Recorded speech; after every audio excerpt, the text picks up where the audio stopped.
됐습니다. 출애굽기 36장 1절부터 7절까지 말씀 함께 교독하겠습니다. 제가 먼저 한 줄 읽습니다.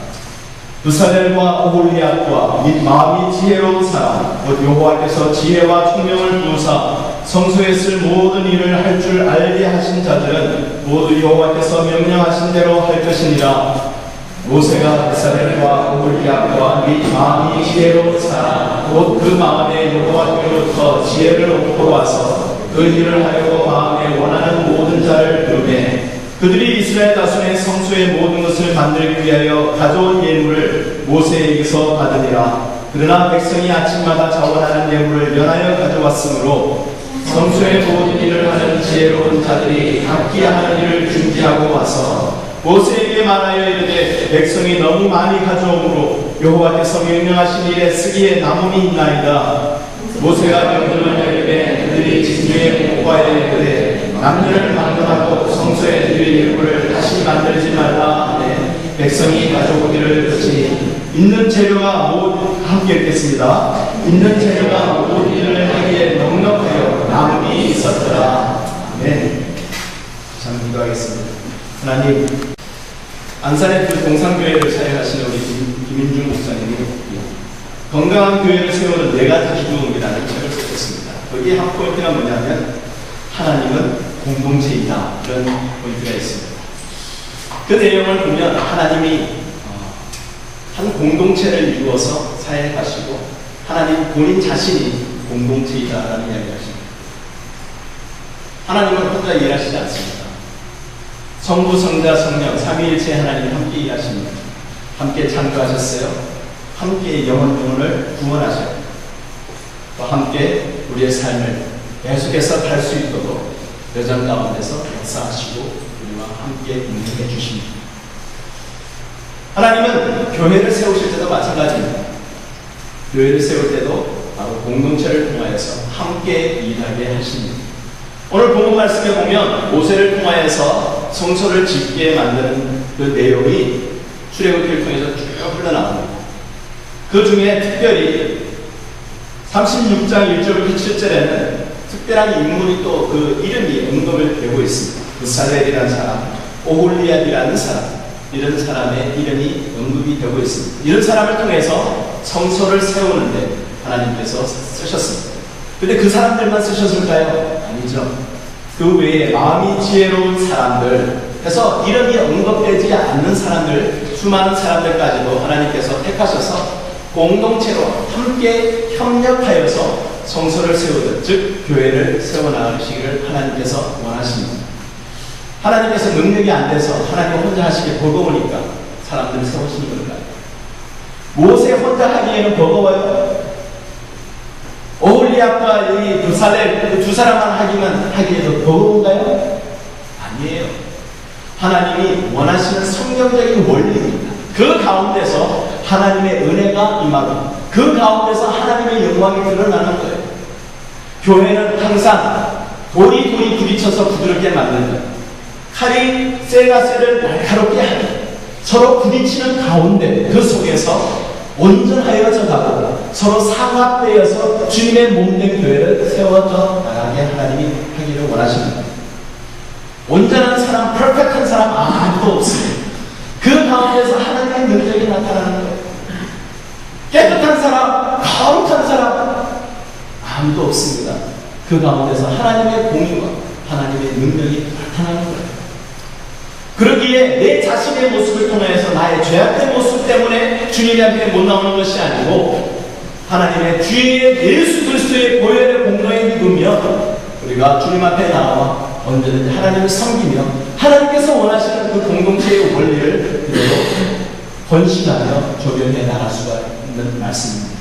우리 큰사랑 선교교회 한 사람의 교회 아닙니다. 한 가정의 교회 아니에요.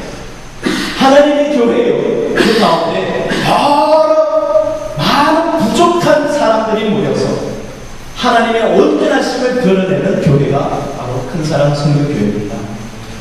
그 가운데 우리 한 사람 한 사람 하나님 앞에 쓰임받기로 하는 다 내려놓을 때 하나님께서 우리를 내로 쓰기를 원하시는 것입니다. 하나님께서 교회를 세우시는 일꾼들을 특별히 여기서 지명하고 있죠. 부살렘이라는 사람, 오홀리압이라는 사람, 이렇게 이름을 불렀습니다. 이 부살렘이라는 사람은 출애굽기 38장 22절에 소개하고 있어요.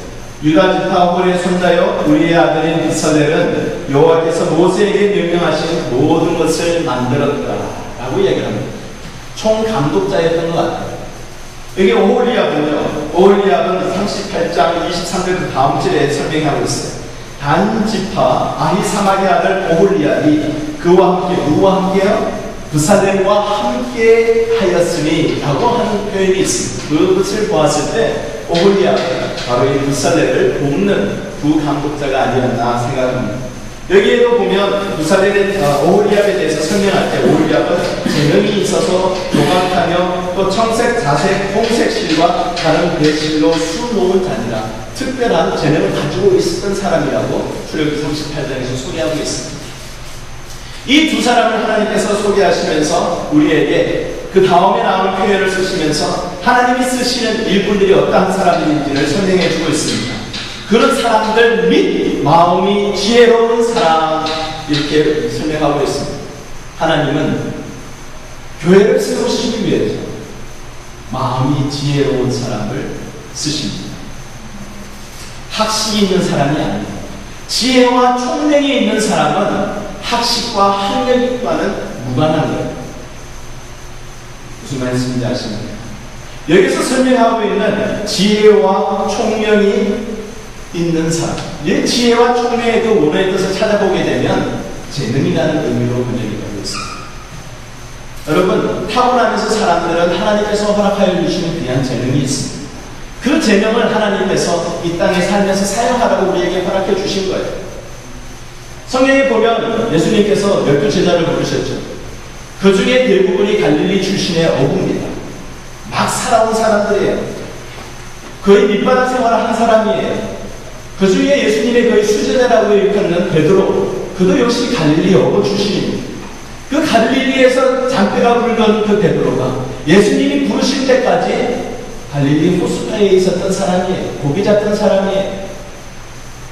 그 베드로는 성격도 급한 사람이었습니다. 그런데 하나님은 그의 담대함을 쓰십니다. 그가 가지고 있었던 담대함과 하나님을 뜨겁게 사랑하는 것을 하나님이 쓰셨어요. 성령이 그에게 임했었을 때 베드로가 설교하자 몇 명이 회개하고 예수님 믿었어요? 3,000명이 회개했습니다. 시골의 그 갈릴리에서 무슨 선한 시나리오, 사람들이 무시하는 그런 고장 사람 베드로를 통하여서 어부 출신의 그런 낮은 사람을 통해서 하나님께서 그의 재능을 쓰셨어요. 학식이 아니에요. 그애는 학위가 없어요. 학교부터 안 가봤어요. 그러나 하나님은 그의 재능을 쓰시는 겁니다. 참다운 하나님이 쓰시는 그런 지혜로운 사람은 그의 마음에 하나님을 위하여서 그의 재능을 드리기를 원하는 사람입니다. 하나님이 각자에게 다 주신 재능을 가지고 자기를 위해서 쓰는 사람이 있는가 하면 하나님을 위해서 쓰는 사람이 있습니다. 하나님이 귀하게 쓰시는 사람은 하나님 앞에 자기의 재능을 드리는 사람입니다. 여러분, 미켈란젤로를 잘 아시죠? 미켈란젤로는 잘 아시지만 그의 스승 보톨로라는 사람을 잘 아는 사람 그렇게 많지 않은 것 같습니다. 미켈란젤로가 어렸을 때, 그러니까 10대예요. 어렸을 때 자기가 조각에 대해서 배우기 위해서 그의 스승을 찾아갔습니다. 그랬을 때 보톨로라는 그의 스승이 그 미켈란젤로에게 물었어요. 너는 위대한 조각가가 되기 위해서는 무엇이 필요하다고 생각하니? 그랬더니 미켈란젤로가 똑똑했던 것 같아요. 기술과 재능이 필요합니다. 그렇게 이야기를 했어요. 그랬을 때 그 스승은 그 미켈란젤로의 손을 잡고서 두 군데를 보여주었습니다. 한 곳은 상가 지역에, 번화한 지역에 있는 어느 한 가게 앞이었습니다. 그 앞에 큰 웅장하고 거대한 그런 조각이 하나 서 있었습니다. 너무나 멋있었어요. 그걸 보면서 미켈란젤로에게 묻습니다. 어떻게 생각하니? 너무 멋있습니다. 감동이에요. 그가 그의 손을 붙잡고 이제는 큰 교회 앞으로 데려갔습니다. 거기 앞에도 조각상이 하나 큰 것이 있었습니다. 미켈란젤로에게 묻습니다. 어떻게 생각하니? 너무 멋있어요. 그때 그 스승이 그에게 묻습니다. 보아라, 똑같은 웅장한 조각상, 사람들로 하여금 감탄이 흘러나오게 만드는 조각상이다. 그러나 하나는 자기 개인의 이익을 위해서 쓰여졌다. 자기의 유익을 위해서, 자기의 안일함을 위해서, 자기의 편안함을 위해서, 자기의 수익을 위해서 쓰여졌다.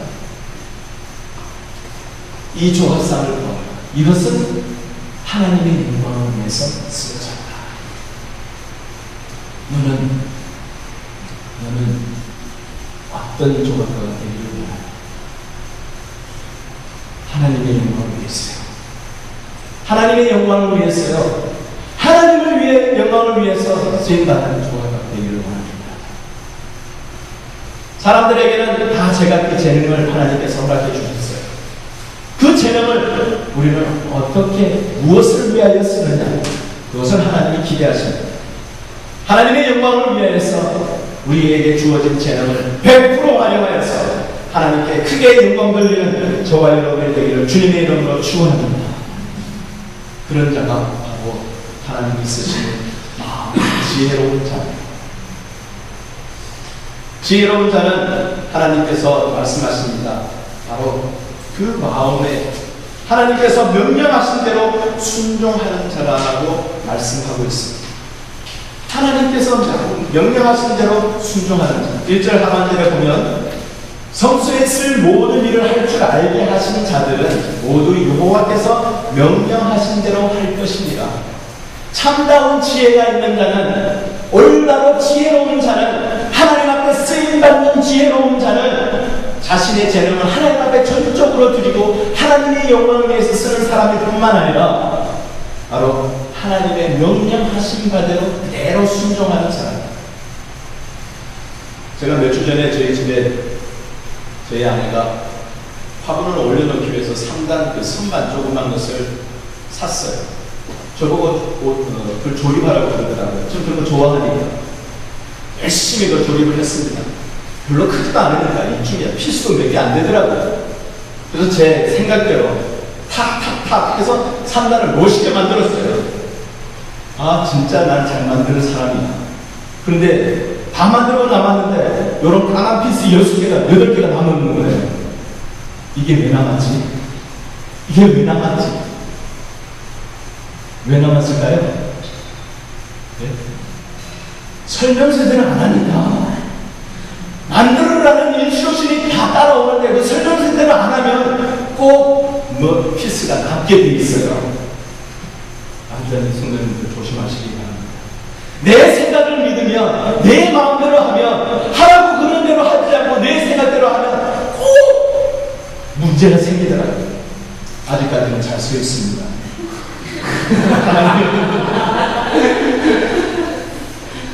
성도 여러분, 하나님의 명령대로 순종하는 자가 올바른 하나님이 쓰신 쓰임받는 지혜로운 자입니다. 사도행전 6장에 보면 참 엄청난 이야기가 나옵니다. 사도행전 5장에 보면 사도행전 5장 1절에 소개되는 사람이 있죠. 여러분 잘 아는 사람, 아나니아와 삽비라. 아나니아와 삽비라는 자기의 재산을 팔았어요.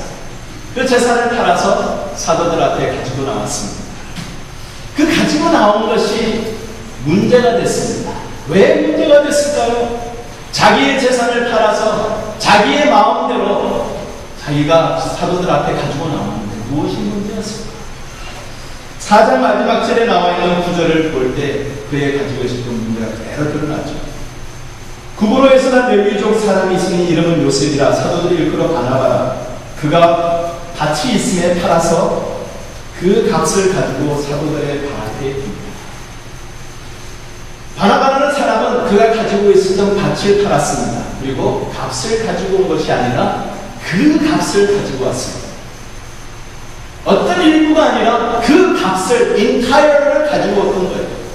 그래서 사도들 앞에 가지고 왔습니다. 그것을 보고서 아나니아와 삽비라고 그런 흉내를 냈던 겁니다. 그리고 자기가 원하는 대로 일부를 감추었더라라는 게 자기의 마음입니다. 여러분, 하나님은 그의 마음을 아시죠?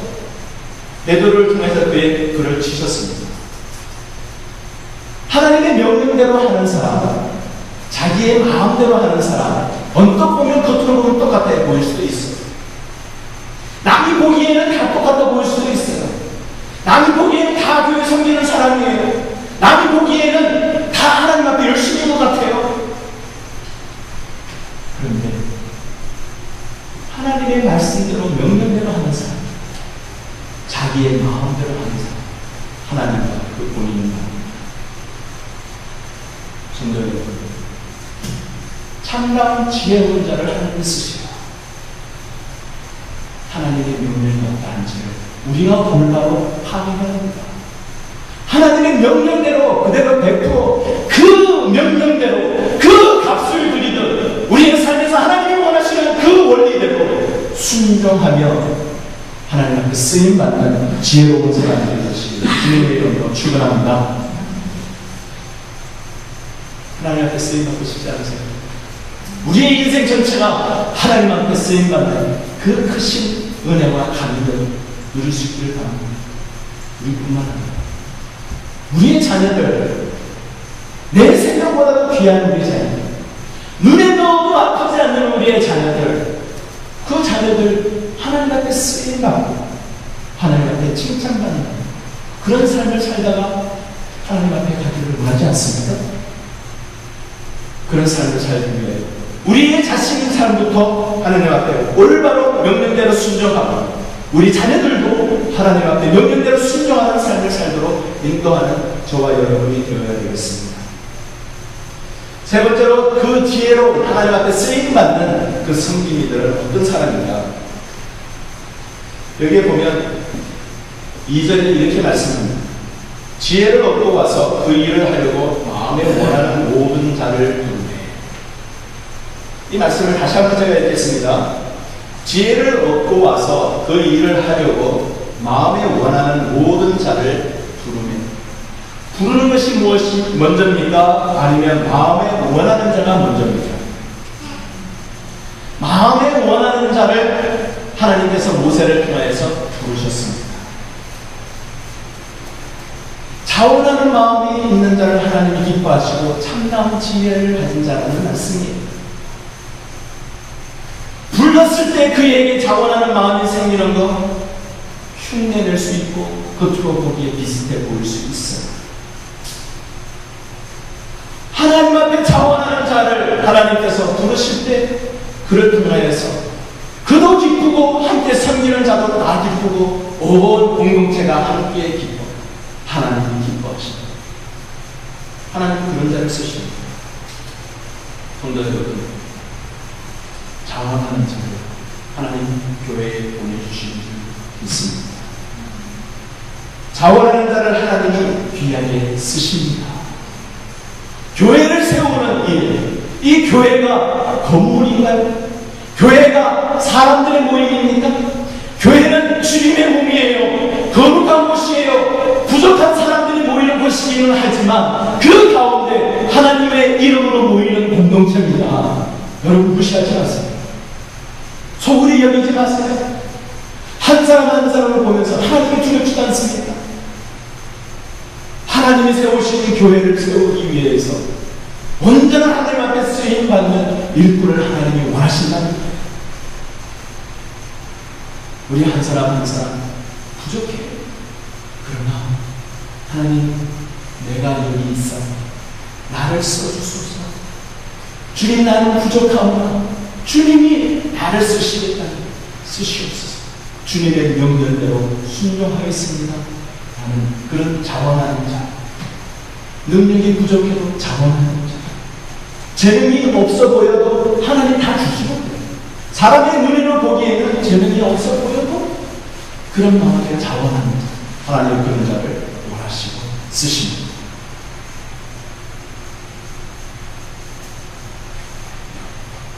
오늘 말씀을 보면 또 공동체에 연합하여서 행정을 하는데 섬기는 자, 지혜로운 섬기는 자뿐만 아니라 하나님 앞에 나와 헌신하며 드리는 자에 대한 설명을 우리 3절 이하에부터 7절까지 말씀하고 있습니다.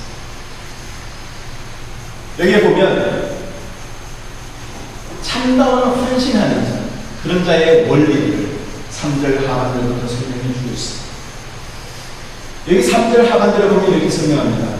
백성이 아침마다 자원하는 예물을 연하여 가져왔습니다. 라고 얘기합니다. 하나님이 기뻐하시는 참다운 헌신하는 자는 어떤 사람입니까? 여기 설명을 보세요. 백성이 아침마다 자원하는 예물을 가져와. 주님 앞에 예물을 드릴 때 아침에 드립니다. 어떤 것보다도 우선으로 드린다는 거예요. 여러분, 아침은 가장 먼저 우리 하루의 시작입니다. 딴 일을 하기 전에 먼저 우리는 아침을 맞는 거잖아요. 하나님 앞에 딴 일을 하기 전에 먼저 하나님 앞에 예물을 드리는 자, 그런 자가 참다운 헌신하는 자예요. 자기 스스로 다 쓰고 하나님께 드리는 자가 아니라는 거예요. 올 여름이 아니라 지난 여름에 저희 아들이 그 메리어트에서 일을 했어요. 일을 하면서 첫 월급을 받아왔죠. 그 월급을 받았을 때 그가 우리 준환이가 처음으로 아마 책을 받았던 것 같아요. 월급을. 그래서 제일 먼저 한 게 뭘까요? 여러분이 부모라면 여러분 뭐를 아이에게 시키겠습니까? 11조를 떼라. 11조를 뗐어요. 그 다음 여러분 뭐를 시키겠습니까? 그래 이제 됐다. 마음대로 쓰라. 그렇게 할까요? 아니요. 부모님들을 위해서 선물 사라. 부모가 선물이 중요해서 그러잖아요.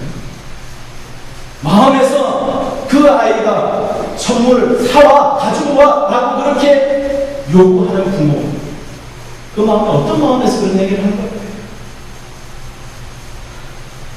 뭐가 무엇인지를 가르치는 거예요.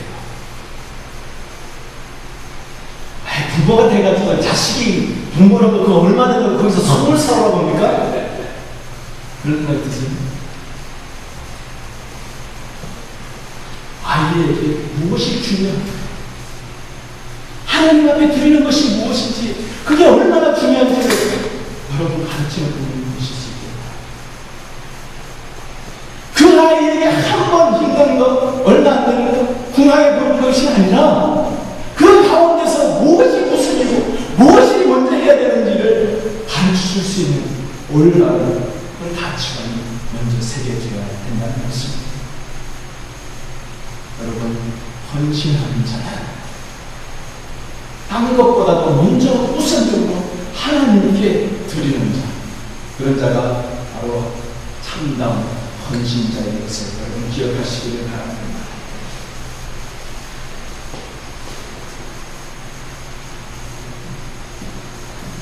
아침마다 그들이 가져왔습니다. 다른 어떤 것보다도 먼저 중요하게 생각하고 하나님 앞에 드렸습니다. 그것뿐만 아니라 그들이 가져오는 것이 계속해서 가져왔었을 때 어떻게 됐다고 그랬어요? 너무 많다고 그랬죠. 너무 많이 가져온 거 여호와께서 명령하신 일에 쓰기에 남음이 있습니다 라고 이야기를 했습니다. 그 이야기를 누가 했나요? 우리가 잘 보아야 합니다. 여기에서 섬기는 자들이 와서 모세에게 말했습니다.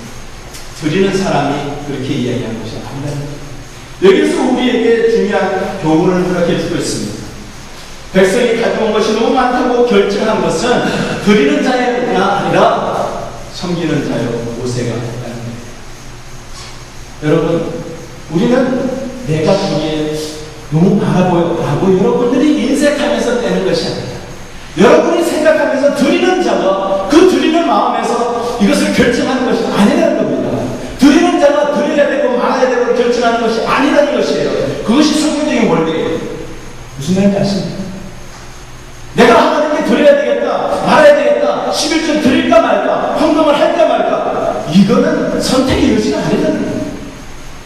드리는 것이 왜요? 하나님 거니까. 하나님 거니까. 내가 드려야지 말아야지 고민하는 것은 이것이 하나님 것이라는 것을 올바로 생각하고 있는지 아닌지 스스로 질문해 보셔야 됩니다. 무슨 말인지 아세요? 하나님께 드리는 자, 하나님께서 우리에게 빌려주세요. 이제 됐구나. 하나님께서 우리에게 말씀해 주실 때까지 드리고 바치는 것이 참다운 헌신이요 드리는 올바른 예물을 드리는 자의 마음입니다. 우리에게는 하나님께 드리고 마시고 자식을 권한이 없어요. 하십니까?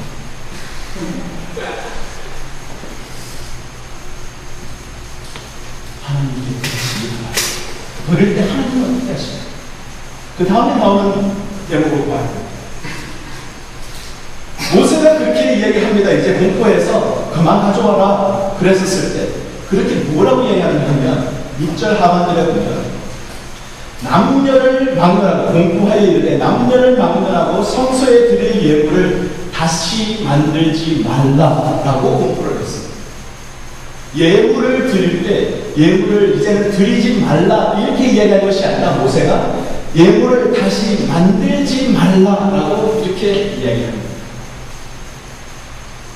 좀 표현이 좀 어색한 표현 아니겠습니까? 이 만들다라는 표현을 여기서 쓰고 있어요. 이 원어에 살펴보게 되면 이 만들다라는 그 표현은 짜내다라는 의미를 가지고 있습니다. 무슨 이야기입니까? 하나님 앞에 드리는 것은 우리가 편안할 때에 드리는 것이 아니라 어떨 때는 짜내는 그런 노력과 수고가 필요하다는 이야기입니다. 힘들 수 있어요. 드리는 것이. 그러나 하나님 앞에 드리는 것을 우리가 있을 때는 하고 없을 때는 안 하고 그런 것이 아니라 짜내고 노력하고 수고하며 하나님 앞에 드리는 삶을 살아야 한다는 것을 설명해 주고 있습니다. 성전 앞에서 그 헌금교회 앞에 있어 예수님이 가르치신 말씀. 2 렙돈을 드린 과부 그 여인은 자기의 삶에서 2 렙돈을 짜내어 성전에 바쳤습니다. 쉬운 데서 바친 게 아닙니다. 넉넉한 데서 바친 게 아니에요. 하나님 앞에 드리는 자는 수고하고 먼저 떼어내고 그리고 하나님 앞에 먼저 드리고 그리고 하나님 짜내듯 수고하면서 드리는 그런 마음이 있어야 된다는 것을 설명해 주고 있습니다.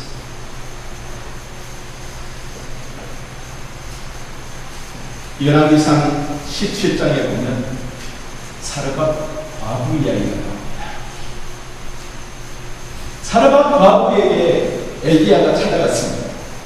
그때 흉년이 져서 참으로 힘들어하는 상황이었어요. 그때 그 여인은 뭘 하고 있었냐 하면 그의 집에 남아있는 가루 한 움큼, 기름 조금 그걸 가지고 마지막으로 먹고 그 아들이랑 함께 죽으려고 하는 판이었어요. 너무너무 배고프고 힘든 상황이었어요. 12절에 이렇게 얘기합니다. 당신의 하나님 여호와께서 살아계심을 두고 맹세하노니 나는 떡이 없고 다만 통에 가루 한 움큼과 병에 기름 조금뿐이라 내가 나뭇가지 둘을 가져오다가 나와 내 아들을 위하여 음식을 만들어 먹고 그 후에는 죽으리라. 어미가 이제는 자기 아들이랑 먹을 것이 없어서 이제 그 한 움큼 가지고 이제는 먹고 죽으려고 작정한 계획한 그런 어미가 어디 있겠어요? 얼마나 힘든 상황인지를 설명해 주고 있습니다. 얼마나 절박한 상황인지 설명해 주고 있습니다. 그런데 거기에 대놓고 엘리야가 뭐라고 얘기하죠? 엘리야가 그에게 이르되 두려워하지 말고 가서 내 말대로 하려니와 먼저 그것으로 나를 위하여 작은 떡 1개를 만들어 내게로 가져오고 그 후에 너와 내 아들을 위하여 만들라. 이게 무슨 이야기겠습니까? 인간적으로 봤었을 때 엘리야 너무 좀 심하다는 생각 들지 않습니까? 차라리 기도해가지고 떡 한 방울이 이렇게 강조해가지고 그 과부에게 갖다 주고 난 다음에 가지고 와라 이야기해야 될 거 아니겠어요? 그런데 여기서 엘리야가 이야기하는 거 잘 보세요. 네가 만들어서 하나님께 바쳐라. 그리고 난 다음에 너를 위하여서 또 그렇게 만들어서 아들과 같이 먹으라. 그러냐? 너가 짜내는 그런 헌신을 통하여서 하나님께 드리는 삶을 살아가는 것을 엘리야가 요구하고 있습니다. 하나님이 우리에게 요구하는 것이 그거예요. 하나님께 드리는 것이 편할 때도 있겠지만 어려울 수도 있고 수고로울 수도 있어요. 나에게 짜내는 것을 통하는 그런 고통을 하나님이 요구하실 때도 있어요. 그런 상황 속에서도 어김없이 하나님께 드리는 삶, 그것이 온전한 헌신자의 삶입니다. 온전한 헌신자를 할 때 하나님이 뭘 하십니까? 그냥 주시는 것이 아니에요. 하나님이 짜내라라고 요구하시는 것은 그 뒤에 부어주시는 특별한 은혜가 있기 때문입니다. 그 다음에 하시는 하나님의 말씀이 이스라엘의 하나님 여호와의 말씀이 나 여호와가 비를 지면에 내리는 날까지 그 통에 가루가 떨어지지 않냐, 그 병에 기름이 없어지지 아니하리라. 이게 하나님의 방법이에요. 참다운 헌신자의 삶에서 하나님이 그냥 두시지 않으시고 우리는 하나님의 모습입니다. 그와 엘리야와 그의 식구가 여러 날 먹었으나 여호와께서 엘리야를 통하여 하신 말씀같이 통에 가루가 떨어지지 아니하고 병에 기름이 없어지지 아니하니라. 이게 한 스며드는 부분입니다. 성도 여러분, 여러분 하나님 앞에 얼마나 헌신하셨습니까? 하나님 앞에 얼마나 섬기셨습니까? 하나님 앞에 얼마나 드렸습니까? 성경대로 한번 살아보십시오.